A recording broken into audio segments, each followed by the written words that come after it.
who's down in who Newville were making their list, but some didn't know Walmart has the best brands for their gifts. What about toys? Do they have brands kids have been wanting all year? Yep, Barbie, Tony's, and Lego. Gifts that will make them all cheer. Do you mean they have all the brands I adore? They have Nintendo, Nespresso, Apple, and more. What about... So the Who answered questions from friends till they were blue. Each one listened and shouted, from Walmart? Who knew? Shop gifts from top brands for everyone on your list in the Walmart app.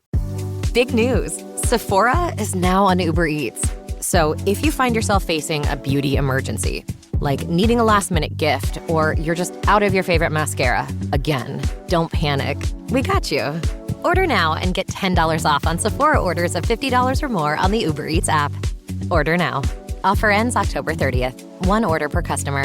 Additional terms apply. See app for availability. Delivery fees may apply. The Brutally Delicious Podcast. The Brutally Delicious Podcast. The Brutally Delicious Podcast. The Brutally Delicious Podcast.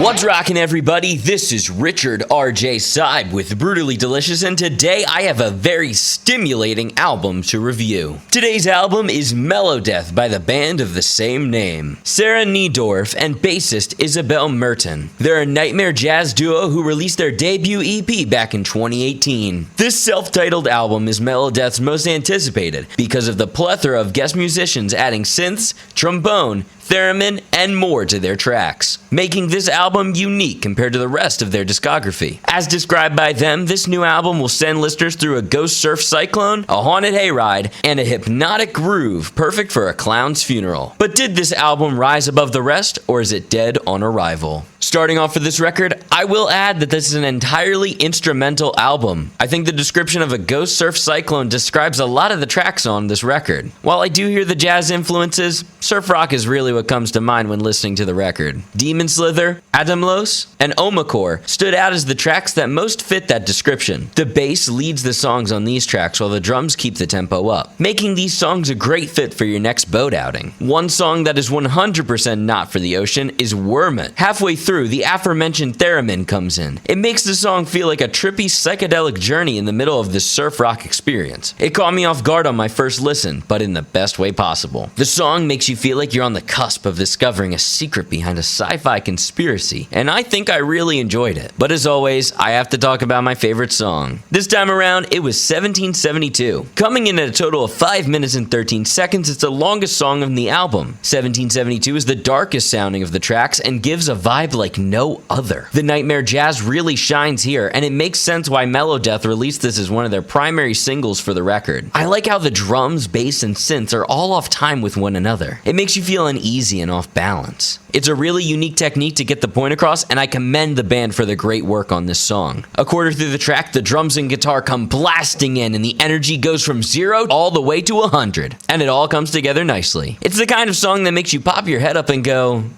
wait, what is this, and where can I find it? With all these positives, there is one large negative that I have to go over. The songs sound very, very, very similar. I kid you not, on every listen I had of the album, I'd never realized 3 songs went by until I switched tabs to check. It got monotonous and made the listening experience hard for me personally. The tracks are good on their own in a vacuum, but as a cohesive album, I feel like there should have been more restructuring. Overall, I would say that your mileage will vary for this record. For some, I can see this becoming an iconic nightmare jazz album, but for others, I can see them thinking this is just 2 musicians riffing for half an hour straight. Mellodeath is releasing their self-titled album on November 14th, so make sure you set a reminder so you don't miss this release. With that being said, it's my time to sign off. Make sure you give Brutally Delicious a follow on our social medias like Facebook at Brutally Delicious or on Instagram at Brutally_Delicious. Brutally Delicious is also available on YouTube and Spotify, so make sure to check us out on there. As I said before, my name is Richard R.J. Seib, and remember, when in doubt, rock it out. I'll catch you on the next one.